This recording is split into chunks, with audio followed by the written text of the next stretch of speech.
નમસ્કાર, ગુજરાત ફર્સ્ટમાં આપનું સ્વાગત છે। 2 વાગ્યાના સમાચારો સાથે હું છું આપની સાથે વિકાસ મકવાણા। તો નાફેડની ચૂંટણીને લઈ સૌથી મોટા સમાચાર હાલ પ્રાપ્ત થઈ રહ્યા છે। નાફેડની જે ચૂંટણી હતી તેને લઈ જે વિવાદ સામે આવ્યો હતો તેવામાં હવે મોહન કુંડારિયા હવે બિનહરીફ અહીંયાથી ચૂંટાઈ આવ્યા છે। મોહન કુંડારિયા નાફેડના ડિરેક્ટર બન્યા છે। નાફેડ ડિરેક્ટરની ચૂંટણીમાં કુંડારિયા બિનહરીફ ચૂંટાઈ આવ્યા અને તમામ ઉમેદવારોએ ફોર્મ પરત ખેંચતા કુંડારિયા બિનહરીફ જાહેર થયા છે। ઇફકોની ચૂંટણીમાં આપણે જે રસ્સાકસી જે ખેંચતાણ જોઈએ તેવી જ ખેંચતાણ કદાચ અહીંયા નાફેડમાં જોવા મળે તેવી શક્યતા હતી। જો કે હવે અહીંયા બિનહરીફ મોહન કુંડારિયા ચૂંટાઈ આવ્યા છે। મોહન કુંડારિયા સહિત અલગ અલગ જે ભાજપ સંગઠન સાથે સંકળાયેલા લોકો છે તેમણે પણ અહીંયા ડિરેક્ટરના પદ માટે ફોર્મ ભર્યું હતું। એવું લાગતું હતું કે અહીંયા પણ હુંસાતુસી થશે, કેટલાક નિવેદન બહાર આવશે। જો કે હવે ઘીના ઠામમાં ઘી પાડવાનો પ્રયત્ન અહીંયા કરવામાં આવ્યું છે અને આ વખતે અહીંયા મેન્ડેટ પણ આપવામાં નથી આવ્યું। ફક્ત ટેલિફોનિક વાતચીતથી જ અહીંયા જે ઉમેદવારો છે તેમને કહેવામાં આવ્યું હતું। એવું લાગતું હતું કે જ્યારે મોહન કુંડારિયા સહિત 5 થી 6 લોકોએ ફોર્મ ભર્યા ત્યારે અહીંયા ખાસી એવી ખેંચતાણ થવાની એવી લાગતું હતું। જો કે હવે મોહન કુંડારિયા બિનહરીફ ચૂંટાઈ આવ્યા છે।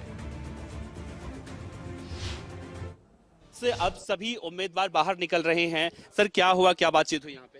कोई बातचीत नहीं, हमने हमारा फॉर्म विड्रॉ किया है और मोहन भाई कुंडारिया को समर्थन किया है। हाँ, मोहन भाई कुंडारिया को सभी मिलकर समर्थन कर रहे हैं। हाँ जी, बिल्कुल बिल्कुल। ठीक है, यानी एक तरफ से कहें कि जो इफ्को में हमें देखने को मिला वैसी स्थिति यहाँ पर नहीं दोबारा। समझ सकते हैं, वो आराम से सब हो रहा है।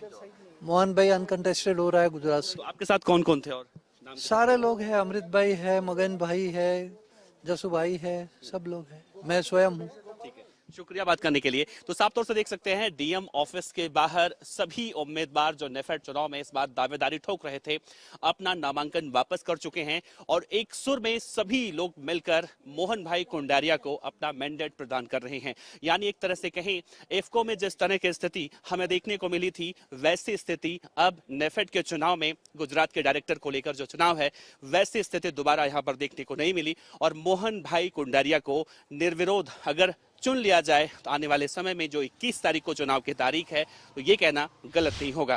इस वक्त हम जिलाधिकारी ऑफिस के बाहर हैं। नेफेड के चुनाव के दौरान नामांकन वापस करके मगन भाई बड़मानिया जी हमारे साथ हैं। सर, आपने नामांकन वापस कर दिया, किसको समर्थन कर रहे हैं? हम मोहन भाई कुंडारिया को समर्थन कर रहे हैं और वो निर्वाचित भी घोषित हो जाएगा क्योंकि हमने चारों ने वापस कर दिया, विड्रॉ कर दिया। चारों जो 5 थे गुजरात के उसमें 4 ने विड्रॉ कर लिया है। अभी मोहन भाई कुंडारिया वही एक ओनली रह गया। ऐसी क्या परिस्थिति बनी थी कि 5-5 और अब सबने वापस कर? परिस्थिति नहीं बनती, हमें सहकारी में समानता होती है, सहकारी में एकजुट के बात करके सब करते हैं।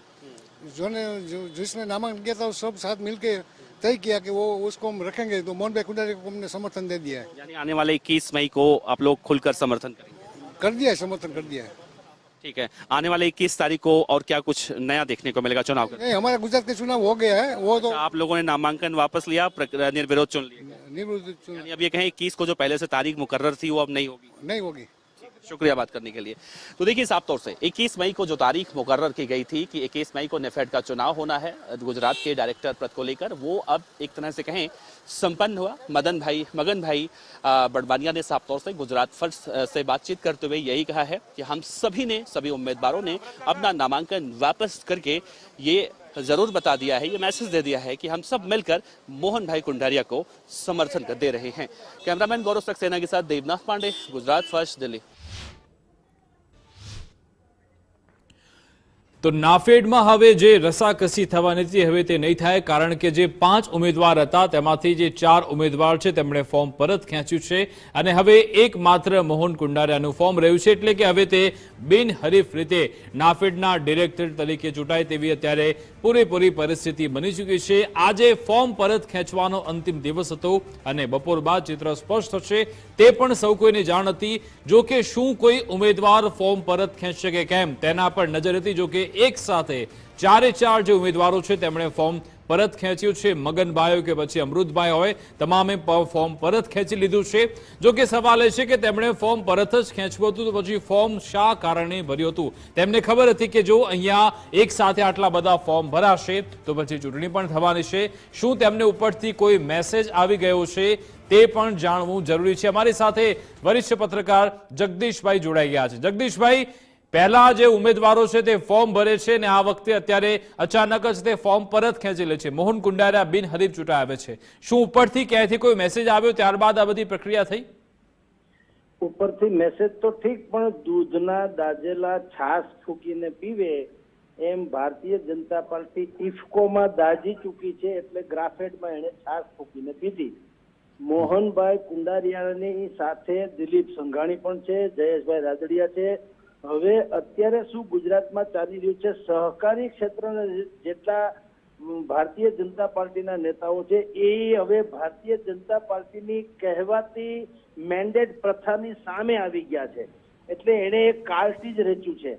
જેમ ક્ષત્રિયો ભાજપમાં હતા એને એ લોકો ભાજપૂતો કહેતા હતા, એવી રીતે સહકારી ક્ષેત્રમાં જેટલા ભાજપના લોકો છે એને બધા સહકારી લોકો છે એને ભાજપના નેતા નહીં, એક સહકારી નેતા તરીકે હવે અલગ ઓળખ ઊભી કરી રહ્યા છે. એટલે મોહનભાઈ કુંડારિયાના કેસમાં પણ એવું જ છે. ગ્રાફેટમાં ન તો પાર્ટીએ મેન્ડેટ આપવાની જરૂરત કરી, ન બીજી કોઈ પણ એમાં સામેલગીરી કે દખલગીરી કરી. આ જે 4 લોકોએ પાછા ફોર્મ ખેંચી દીધા એ પણ સહકારી ક્ષેત્રના નેતાઓના પ્રેશરને દબાણથી, ભાજપનો કોઈ રોલ નથી. મૂક પ્રેક્ષક તરીકે જોયા સિવાય, અને એને જોવું પડે એમ છે, કારણ કે મેં આપને કીધું તેમ ઇફકોથી દાજેલા છે. અને ભારતીય જનતા પાર્ટી બિલકુલ જગદીશભાઈ આપને અટકા માંગીશ. અમારી સાથે ફોન લાઈન પર મોહન કુંડારિયા જોડાઈ ગયા છે.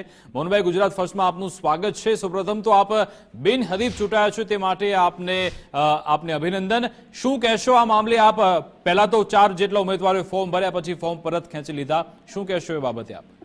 બસ આ બધા બીજેપી વાળા મેં ફોર્મ ભર્યા હતા અને બધા બેડા બે સમજૂતી કરી, બધા ખેલતી લીધી, મને બિનહરીફ કરી દીધી. બધા એનો આભારી છું. પછી સહકારી મંડળી અમારા રાજકોટ અને ગુજરાતના સહકારી આગેવાનો જે મને મદદ કરી એનો પણ હું આભારી છું, મારી પાર્ટીનો પણ આભારી છું. અને સહકારી મંડળીના પ્રતિનિધિ જયારે વોટર છે એને પણ ખેલદિલીથી મને ફોર્મ ભરવાની મંજૂરી આપી હતી, એનો પણ હું આભારી છું. Thank you. અચ્છા, આ લોકોને કઈ રીતે મનાવવામાં આવે? જે અમૃતભાઈ હોય કે પછી મગનભાઈ હોય, ભેરા ભેરા ખુલ્લા દિલે ચા પીને ચર્ચા કરી, બધા એક સંમતિથી કહી દીધું મોહનભાઈ તમે લડો, પાછું કહી લીધી, ખેલી લીધી. એટલે તમે મનાવે તો હશે ને? એટલે શું તેમને કહ્યું? મનાવવાના હતા જ અમે ચા પીતા વાત કરી, મારી ઈચ્છા છે તો કે કાંઈ વાંધો નહીં મોહનભાઈ તમે લડો, પાછું કહી લઈ. તો એમને ફોર્મ પાછું ખેંચવું જોતું તો પછી તો ફોર્મ ભર્યું કેમ? એમનું કારણ હશે ને. ફોર્મ તો ભર્યું હોય એવું ન હોય કે ફોર્મ ભર્યું એટલે પાછું ન ખેંચ્યું, એવું ન હોય. એને ખેલદિલીથી પાછું ખેંચ્યું બધા, એનો આભારી છું. અચ્છા, તો તમને કોનો સપોર્ટ મળ્યો, કોણે સહયોગ કર્યો આ આખી બધી પ્રક્રિયામાં? બધા અમારી પાર્ટીના બધા આગેવાનો હોય, અમારી સહકારી આગેવાનો બધાએ મને સપોર્ટ કર્યો છે. બધાના સપોર્ટથી જ હું અભિનય થયો છું. બિલકુલ આભાર મોહનજી અમારી સાથે જોડાવા બદલ, વાતચીત કરવા બદલ. તો મોહન કુંડારિયા કહી રહ્યા છે કે ચા પીતા જ આખી પ્રક્રિયા થઈ ગઈ, અમારી વાત માની લેવામાં આવી. જે ઉમેદવારો હતા 4 તેમની સાથે બેઠા, ચા પીતા વાતચીત કરી અને રજૂઆત કરીને તે લોકો માની ગયા. हमारा संवाददाता देवनाथ पांडे हमारे साथ दिल्ली थी जुड़ाई गया है. देवनाथ, बताइए आपके पास क्या अपडेट है फिलहाल? देखिए, मैं आपको सबसे पहले बता दूं कि नेफेड मुख्यालय के बाहर इस वक्त मैं मौजूद हूं और सभी उम्मीदवारों ने अब से 5 से 10 मिनट पहले अपना नामांकन वापस करने के बाद नेफेड के मुख्यालय में पहुंचे हैं. मोहन भाई कुंडारिया भी यहीं पर मौजूद हैं और ये कहा जा रहा है यहाँ पर अब एक तरह से सभी तरह से समर्थन जो है मोहन कुंडारिया को मिल रहा है. पहले इस तरह की बातें निकलकर सामने आ रही थी कि मगन बड़ाविया और मोहन भाई कुंडारिया के बीच में वर्चस्व होगी, लेकिन बहुत ही सरल शब्दों में कहें तो सभी 4 उम्मीदवारों ने जब अपना नामांकन वापस लिया तो ये चीज़ें क्लियर हो गई कि मोहन भाई कुंडारिया इस बार गुजरात के डायरेक्टर नेफेड के चुने जाएंगे. और जिस तरह से बातें कही जा रही थी कि आज नॉमिनेशन वापस लेने की तारीख भी आखिरी थी और आज ही सब कुछ तय हो रहा था. सुबह से मोहन भाई कुंडारिया से हम बात कर रहे थे तो यही वो बार बार ही कह रहे थे कि 2 बजे का वक्त वो मांग रहे थे. 2 बजे के बाद सभी तस्वीरें क्लियर होंगी और तस्वीरें क्लियर हो चुकी हैं. मोहन भाई कुंडारिया, अब कहें ऑफिशियल नहीं लेकिन कुछ देर बाद ये जरूर कहा जाएगा कि मोहन भाई कुंडारिया को निर्विरोध नेफेड का डायरेक्टर गुजरात का चुना गया है.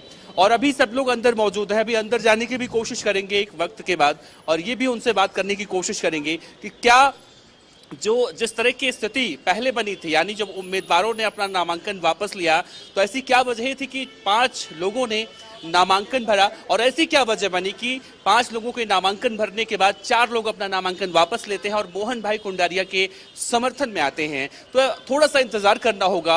मोहन भाई कुंडारिया भी अंदर हैं, लोगों में मीटिंग चल रही है, मीटिंग के बाद काफी सारी तस्वीरें और भी क्लियर हो जाएंगी। यानी हम ऑफिशियली कहें तो इस बात की मुहर लग सकती है कि मोहन भाई कुंडारिया पूरी तरह से आधिकारिक तौर पर शब्दों में कहा जाए तो गुजरात नेफेड के डायरेक्टर चुने गए हैं। जी બિલકુલ, આભાર દેવનાથ, તમામ જાણકારી આપવા બદલ, અમારી સાથે જોડાવા બદલ। તો હવે જોઈ શકો છો નાફેડમાં પણ સૌરાષ્ટ્રનો દબદબો જોવા મળ્યો છે, અને જે રીતે રાજકીય વિશ્લેષક કહી રહ્યા છે કે હવે ભાજપમાં જ એક સહકારી નેતા અને આ બાજુ સંગઠનના નેતા તે હવે સામસામે આવી ગયો તેવું ચિત્ર અત્યારે જોવા મળી રહ્યું છે। આવનારા સમયમાં જોવા મળશે કે શું તેમાં કોઈ ફેરફાર આવે છે ખરા, કે પછી બધા એક જ મંચ પર એક જ ટેબલ પર બેસીને ભાજપને આગળ લઈ જશે। હાલ તો જે સહકારી ક્ષેત્રમાં ભાજપની જે મેન્ડેટ પ્રથા છે ત્યાં ક્યાંક બ્રેક લાગી હોય તેવું લાગી રહ્યું છે, કારણ કે સૌપ્રથમ જયેશ રાદડિયા કે જેમણે જે મેન્ડેટ હોવા છતાં પણ તેમણે ફોર્મ ભર્યું, તે ચૂંટાઈને પણ આવ્યા, અને મોહન કુંડારિયા તેમણે પણ ફોર્મ ભર્યું છે। આ વખતે તો મેન્ડેટ અહીંયા નાફેડની ચૂંટણીમાં આપવામાં આવ્યું જ નથી।